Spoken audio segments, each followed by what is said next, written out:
तो मीडियन के simple example को समझने के बाद अब जो नेक्स्ट टॉपिक है हमारे सामने वो है कि if median has data in form of interval, तो ऐसे क्वेश्चंस को कैसे धोओगे आप, ये बताओ मुझे ना। इसको तो एक एग्जाम्पल से ही देख के समझना पड़ेगा, ठीक है। अच्छे से ध्यान दीजिएगा, एक तमीज से एग्जाम्पल करना है, बाकी सारे के सारे इसी के फॉर्म में रहेंगे तो वो निकलना बड़ा आसान है, ठीक है। तो सर्वे फॉर, अब ये पीटी टीचर का काम है यहाँ पे, सर्वे फॉर हाइट ऑफ 51 गर्ल्स, ऐसा कैसा और नंबर ले लिया, 50 ले लेते या 52 ले लेते, ऑफ क्लास 10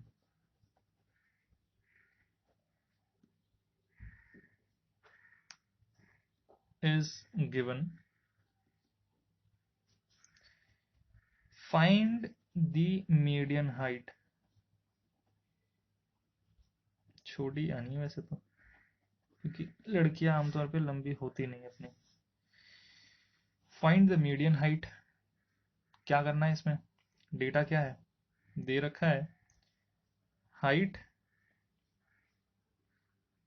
इसको है ना मैं सीक्वेंस में यहीं से ही अरेंजमेंट इसका इसका करवाता हूँ, ठीक है। तो हाइट को जब हम देख रहे हैं तो लेस देन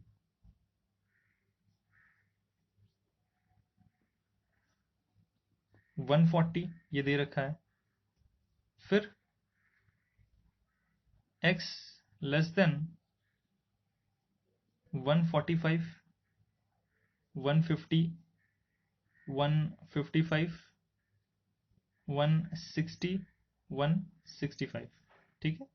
कुछ इस तरीके से डेटा पॉइंट्स आपको दिए होंगे, मतलब इससे लेस जो है उनकी हाइट को मापने के बाद कुल मिलाकर गर्ल्स जो हैं वो कितनी है ना, यहाँ आएंगे 4, यहाँ आएंगे 11, 29, 40, 46, 51, ठीक है।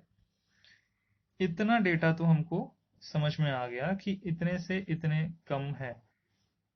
चलो ठीक है, करना क्या है, क्या गर्ल्स बदलने वाली हैं, नहीं। हाइट तो ये पहले से ही अरेंजिंग ऑर्डर में है, ठीक है। अगर सॉरी इंक्रीजिंग ऑर्डर में है, तो अब हमें करना क्या है ना, एक इन बिटवीन का वैल्यू पहले उठा लेते हैं, ठीक है। तो इन बिटवीन में इसने क्या कर लिया यहाँ पे, किया क्या है एग्जैक्टली ये समझने की कोशिश करिए। ये आपका एक्चुअली फ्रीक्वेंसी है या क्यूमुलेटिव फ्रीक्वेंसी है। इससे पहला वाला एग्जांपल जो हमने देखा था, जाके इससे पहले प्लेलिस्ट में होगा, चेक कर लीजिएगा। जब हमने मीडियन टॉपिक के तुरंत बाद एक एग्जांपल समझा था, एग्जांपल 1, ये इसका डिनोशन देंगे हम एग्जांपल 2, ठीक है। ये आपका एग्जांपल 2 है। तो एग्जांपल 1 में हमने देखा था कि 51 गर्ल्स थे, या सॉरी 100 बॉयज, 100 स्टूडेंट्स, बॉयज नहीं 100 स्टूडेंट्स। तो उन 100 स्टूडेंट्स में से डिफरेंट डिफरेंट स्टूडेंट्स थे जिन्होंने डिफरेंट डिफरेंट मार्क्स स्कोर किए थे, और उन सभी को फाइनल वैल्यू इस तरीके से 100 नहीं था, बट क्यूमुलेटिव फ्रीक्वेंसी में हम 100 लेके आए ताकि मीडियन के लिए मिड वैल्यूज को 50th एंड 51th ऑब्जर्वेशन को हम उठा सकें। मैं यहाँ क्या कह रहा हूँ ये उन्हीं बच्चों को समझ में आएगा जो कायदे से सारे न्यूमेरिकल्स जो भी मैं बताता हूँ उसको देखते होंगे, ठीक है। बट खैर जिन बच्चों को फिर भी नहीं समझ में आ रहा है तो ये समझिए बस, ये फ्रीक्वेंसी नहीं है, ये क्यूमुलेटिव फ्रीक्वेंसी है। क्यों, क्योंकि यहाँ पे फ्रीक्वेंसी होता तो इसको जोड़ने पे सिग्मा एफ में करता ना तो वो 51 आता, बट यहाँ पे अगर मैं सिग्मा एफ करूंगा, ये फ्रीक्वेंसी लूंगा इसकी ना, तो ये सारे के सारे जोड़ने पे कहीं वैल्यू 150, 200, 300 शायद नहीं, सॉरी 200 तक शायद चले जाए, 170, 80 के आसपास आएंगे ये वैल्यूज। तो ये तो पॉसिबल नहीं है, क्योंकि स्टूडेंट्स तो बोल रखा है ना कि टोटल 51 गर्ल्स है। So if this is a value और ये ऐसे दे रखा है, तो ये साफ साफ जाहिर हो गया कि ये क्यूमुलेटिव फ्रीक्वेंसी है। अगर ये क्यूमुलेटिव फ्रीक्वेंसी है तो भैया फ्रीक्वेंसी क्या है उसको निकालो यहाँ पे। ऐसे डेटा पॉइंट्स में क्या है ना कि हमको फ्रीक्वेंसी निकालना पड़ेगा।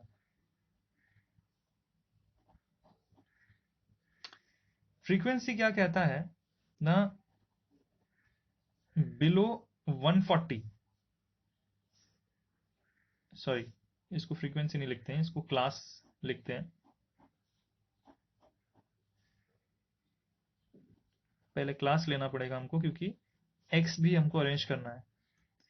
लेस देन 140, ठीक है, या बिलो 140, जो भी लिख लो इसको। एक्स लेस देन 140 के लिए फ्रीक्वेंसी हमारी क्या होगी ना, हमें फ्रीक्वेंसी पता है, इट इज 4। अब क्या बोल रहा है कि 140 से लेकर 145 कितना है ना, 11 माइनस 4। यहां क्या वैल्यू थी कि 145 से नीचे कितने स्टूडेंट्स हैं हाइट ना, ये 140 वाली जो हाइट की लड़कियां हैं वो, और 140 से लेकर 45 तक वाली हाइट जब जुड़ेगा तभी ना 11 स्टूडेंट होगा। अगर तभी 11 स्टूडेंट हो रहा है, दैट मीन्स कि ये 6 में एडिशन कितने का हुआ, कुल मिलाकर 7 ऐसी लड़कियां हैं जो 145 से लेकर 140 हाइट के बीच में पड़ी है, ठीक है, उनकी हाइट उतनी है। और वो जो स्टूडेंट हैं या वो जो गर्ल्स हैं वो कितनी है, कुल मिलाकर 7। तो 7 और 4 मिलाकर 11 हुआ ना, तो इस वजह से हमारा यहाँ क्या होगा frequency, 11 minus 4 is going to be 7।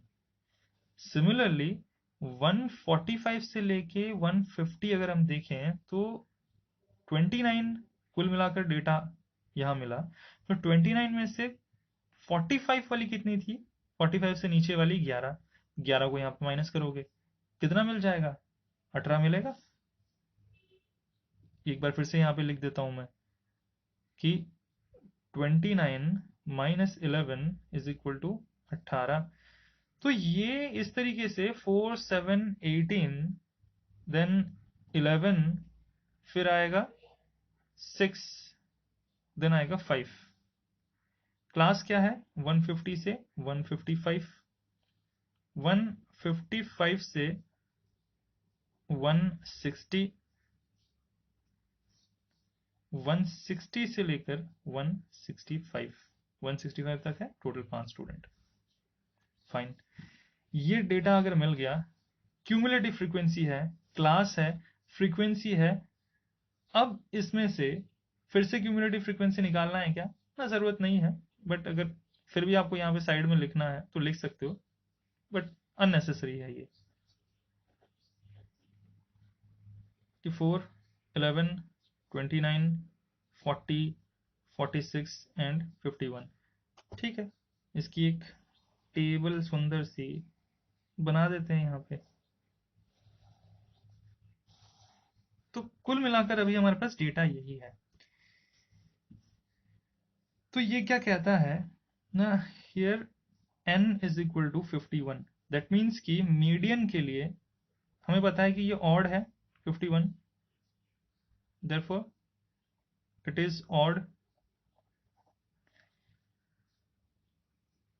तो कहीं ना कहीं अगर ऑड है तो 51 को 51 डिवाइड बाय 2 कुछ इस तरीके से करते थे ना, बट 51 डिवाइड बाय 2 जो है ये इस तरीके से होगा नहीं। इस ऑब्जर्वेशन को हमें कैसे लिखना पड़ेगा, this observation lies between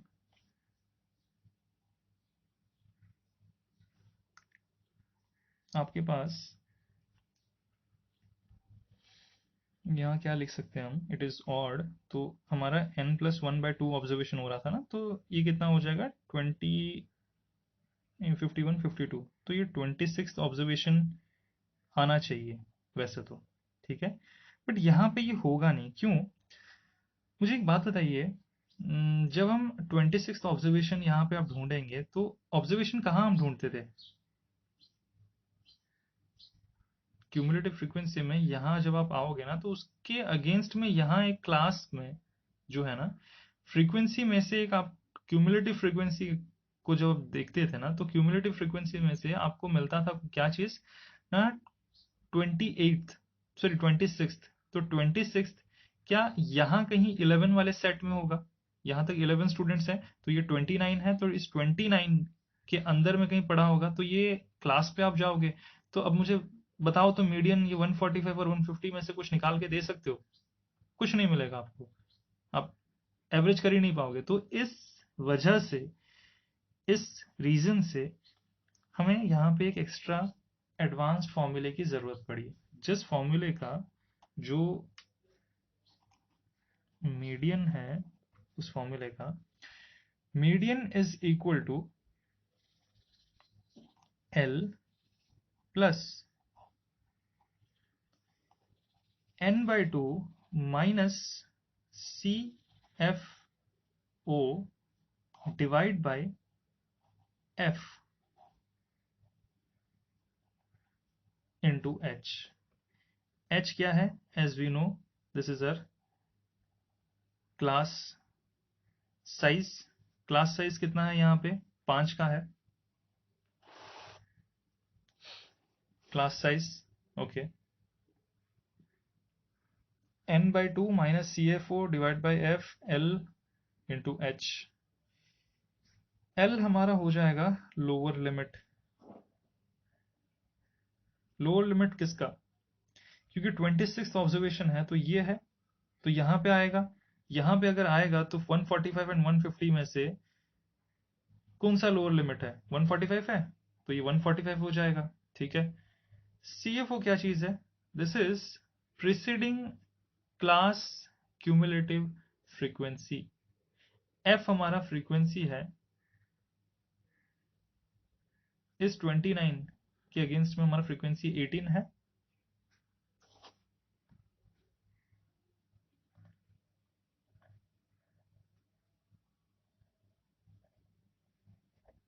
preceding cumulative frequency F is equal to frequency. ठीक है, अब ये क्या फ्रीक्वेंसी है, किस तरीके से है, अब देखिए यहाँ पे मीडियन M को हम क्या लिखेंगे अभी? मीडियन L है लोअर लिमिट। ये कैसे आया जनाब? ना सिंपल सी चीज है, हमें ऑब्जर्वेशन कौन सा चाहिए था यहाँ पे? n इज इक्वल टू 51 अगर है तो वी नो कि 26th ऑब्जर्वेशन होना चाहिए कायदे से। अगर 26th ऑब्जर्वेशन होना चाहिए तो उस 26 के लिए हम कहाँ पे जाएंगे ना? क्यूमुलेटिव फ्रीक्वेंसी में कतार में कौन खड़ा था 26 नंबर पे? यहाँ वाले लोग हैं, क्योंकि 11 नंबर तक तो ये दूसरी फ्रीक्वेंसी थी। 11 के बाद जो नए एडिशन स्टूडेंट्स जुड़े हैं वो तीसरे, इस हाइट वाले जो लड़कियां हैं वो जुड़ी थी, तो वो जो जुड़ी हैं वो तीसरे में है। तो उस तीसरे के लिए लोअर लिमिट क्या है हमारा? ये अपर लिमिट है, ये लोअर लिमिट है, तो वो है 145। ठीक है, प्लस अब क्या पूछ रहा है? n by 2। n तो हमारा 51 है, तो 51 divide by 2 minus cumulative frequency preceding वाला, तो इस 29 से पहले क्यूमुलेटिव फ्रीक्वेंसी टोटल 11 बच्चे ऑलरेडी हैं। ठीक है, divide by frequency. What is the frequency? 18 बच्चियां हैं जिनकी हाइट ये है। ये 18 कहाँ से आया ना? क्योंकि हमें 26 मिल रहा था ऑब्जर्वेशन, तो इसीलिए 18 में आएंगे। तो ये आ जाएगा आपका 18। क्लास साइज क्या है ना? 60 से 65, 55 से 60, 50 से 55। ये हर सीक्वेंस के बीच में जो इंटरवल है, जो डिफरेंस है, वो 5 का है। 165 माइनस 160 5, 160 माइनस 155, बड़े से छोटा जब हम माइनस कर रहे हैं तो 5 के डिफरेंस के साथ यहाँ हमें क्लास साइज मिल रहा है। तो इतनी बातें अगर हम समझ गए हैं यहाँ पे, तो हमारा वैल्यू क्या हो जाएगा? 145, सॉरी ये हो जाएगा प्लस 51 में 25.5 minus 11 divide by 18 divide by sorry into 5। ये आपका कुछ होगा 145 प्लस 11, इसमें से माइनस करोगे इतना डिवाइड बाई 18 हो जाएगा, तो ले दे के 8 और ये आपका 72.5 बाई 18 से मल्टीप्लाई करने के बाद, अच्छा ठीक है, तो ये 149 समथिंग कुछ रफली कुछ नंबर आएगा, 02 या 3 कुछ होगा। ठीक है, तो मीडियन ले दे के आपका यहाँ पे 149 बनेगा। ठीक है, 149 के अप्रोक्सीमेट नंबर। ठीक है, तो यही था आपके 2-3 वेरिएशन आएंगे। सिंपल पहला तो कि ऑब्जर्वेशन दे दिया है उसमें से डायरेक्टली निकल जाएगा। दूसरा जो फॉर्मेट है वो क्या है ना, वहां पे आपको क्यूमुलेटिव फ्रीक्वेंसी का सहारा लेना पड़ेगा। तीसरा है क्यूमुलेटिव फ्रीक्वेंसी तो आप सहारा लोगे ही लोगे, बट क्या होगा अगर आप क्लास आपको दे रखा है कि इंटरवल में अगर दे रखा है, ठीक है। तो इसी के साथ ये, तो नेक्स्ट है एम्पिरिकल रिलेशन। अभी तक हमने क्या, मीन, मोड, मीडियन, ये सारे ही चीजें देख ली, ठीक है। तो उसमें ग्रुप्ड डेटा जब होता है तो किस तरीके से उसमें न्यूमेरिकल सॉल्व करना है, उसके फॉर्मूलाज क्या क्या हैं, ये सभी कुछ हम देख के चल रहे हैं। अब ये सारी चीजों के बीच में एक यूनिक रिलेशनशिप है, जिस रिलेशनशिप को एक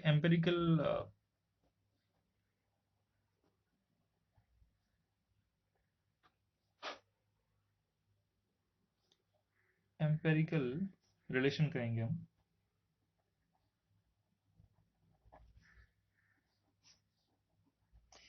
ये है क्या चीज ना, 3 इंटू मीडियन वैल्यू, आपका जो भी मीडियन वैल्यू निकल के आएगा, that will be equal to mode plus twice of mean, ठीक है। तो मोड क्या होता है आपका, ये मीडियन और मीन, मीन क्या है, एवरेज वैल्यू, ठीक है, हमने ये देखा था एवरेज होता है। मोड क्या होता है कि ऑफन रिपीटेड जो वैल्यू आएगा पूरे डेटा सेट में वो। मीडियन क्या होगा ना, इंक्रीजिंग ऑर्डर में जब कुछ कोई डेटा हमारे पास है उसको जब अरेंज कर देंगे तो उस अरेंजमेंट के बीच में से जो मिड वैल्यू निकल के आएगा उसका, वो होता है हमारा मीडियन, ठीक है। तो ये होगा मिड वैल्यू, ठीक है। मिड वैल्यू मतलब कि इन बिटवीन का, बीच का वैल्यू जो है। तो ये एक रिलेशन है, इसको याद रखिएगा। ये ज्यादातर क्या है ना कि 1 मार्क में इसको पूछा जा सकता है। ये आगे चल के आपको जो एंट्रेंस एग्जाम वगैरह होते हैं वहां पे भी कुछ कुछ एप्टीट्यूड क्वेश्चंस में ये जो रिलेशन है डाला जाता है, ठीक है। इसके अलावा देन वी हैव और नेक्स्ट टॉपिक जिसको कि हम कहते हैं क्यूमुलेटिव फ्रीक्वेंसी। ये फाइनल टॉपिक है, क्यूमुलेटिव फ्रीक्वेंसी। पर ये जो क्यूमुलेटिव फ्रीक्वेंसी इससे पहले हमने देखा था, वो क्या था, वो एनालिटिकल फॉर्म था, जहां पे एग्जाम्पल में हम फॉर्मूला वगैरह यूज कर रहे हैं। यहाँ पे क्या है कि आपके पास जब डेटा सेट होगा तो इसका ये ग्राफिकल फॉर्म होगा, ठीक है। ये ग्राफिकल फॉर्म है। इसमें किस तरीके से होता है, जैसे कोऑर्डिनेट्स हमने पढ़े हैं ना, कि जैसे कोई पॉइंट दे रखा होगा कहीं पे, मान लो एक लाइन रिप्रेजेंट करना है, या लाइन बन गया रिप्रेजेंट करते वक्त, या मान लो कुछ इस तरीके से आप जब डेटा पॉइंट्स, ये आपका वाई एक्सिस हुआ, ये आपका एक्स एक्सिस हुआ, आपको अगर एक पॉइंट कहा जाए कि लेट्स से कि 1 और 3, तो आप कहाँ पे रिप्रेजेंट करोगे, यहाँ पे जब मार्किंग हम कर देंगे 1 2 3 4 इस तरीके से, तो एक्स एक्सिस का, ये आपका एक्स एक्सिस का पॉइंट होगा 1, ये वाई एक्सिस का पॉइंट होगा 3। तो 1 यहाँ पे कहीं लोगे और 3 यहाँ पे कहीं लोगे, तो ये आपकी कोऑर्डिनेट पॉइंट होगी 1 और 3। तो हो सकता है शायद इस तरीके से कुछ एक ग्राफ आपको ऐसा मिल जाए, या हो सकता है कि अगला जो पॉइंट मार्किंग कर रहे हो वो कहीं यहाँ होगा, यहाँ होगा, देन यहाँ होगा, फिर यहाँ होगा। तो इस तरीके से सारे लाइंस को जोड़ने के बाद ये कर्व कुछ इस तरीके से नीचे गिरता हुआ मिलेगा या ऊपर चढ़ता हुआ मिलेगा। इसी के बेसिस पे, चाहे स्ट्रेट लाइन हो, चाहे कर्व हो, या एंगल पे हो, कुछ भी आप जब रीड करोगे लेफ्ट से राइट में जाते हैं हम, यही हमारा पैटर्न है ना। एबीसीडी जब भी हम पढ़ते हैं, जैसे इसको हमने पढ़ा 3 मीडियन, मोड, 2 मीन, हम ऐसे तो नहीं आते हैं कि ट्वाइस मीन फिर मोड फिर 3 मीडियन। उर्दू तो नहीं पढ़ रहे हम, इंग्लिश पढ़ रहे हैं। तो इंग्लिश में क्या होता है कि we move from left to right. तो इसी लेफ्ट टू राइट के बीच में हमारा जो ये ग्राफ होगा ना, तो इसको हम कहेंगे क्या, क्यूमुलेटिव फ्रीक्वेंसी कर्व इसको कहा जाता है। ये जो कर्व है ना, इसको क्यूमुलेटिव फ्रीक्वेंसी कर्व।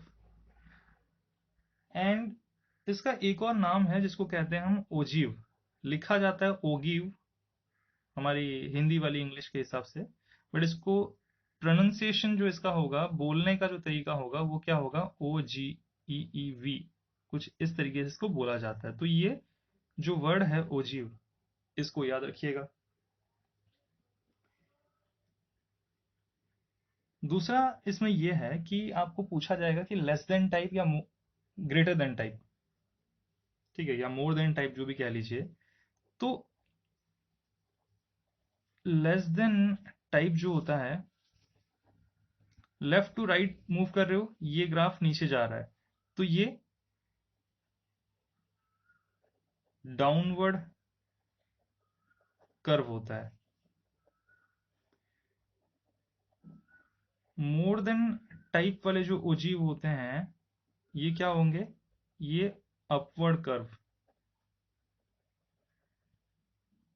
ठीक है। इस ग्राफ में बेसिकली अगर देखा जाए तो आपका लॉजिक बहुत कोई डीप इसमें लॉजिक नहीं है वैसा, सिंपल सी चीजें हैं। एक तो इसको ओजीव कहा जाता है। ये जो कर्व होते हैं ये अपवर्ड या डाउनवर्ड जो कर्व है, ये क्या है कि स्मॉलर कोऑर्डिनेट से शुरू होते हैं और हायर कोऑर्डिनेट में जब बंद होते हैं, फाइनल जो आपका कोऑर्डिनेट आप मार्क करोगे, यहाँ पे रिप्रेजेंट करोगे आपके एक्स वाई एक्सिस पे, तो वो आपका मोर देन टाइप हो जाएगा। यहाँ पे क्या है कि हायर कोऑर्डिनेट से शुरू हुआ पॉइंट आपका हाई पे है, देन गिरते गिरते नीचे आ रहा है, तो वो आपका डाउनवर्ड कर्व हो जाएगा, ठीक है। तो इसी के साथ इस चैप्टर को हम यहीं पे खत्म करते हैं।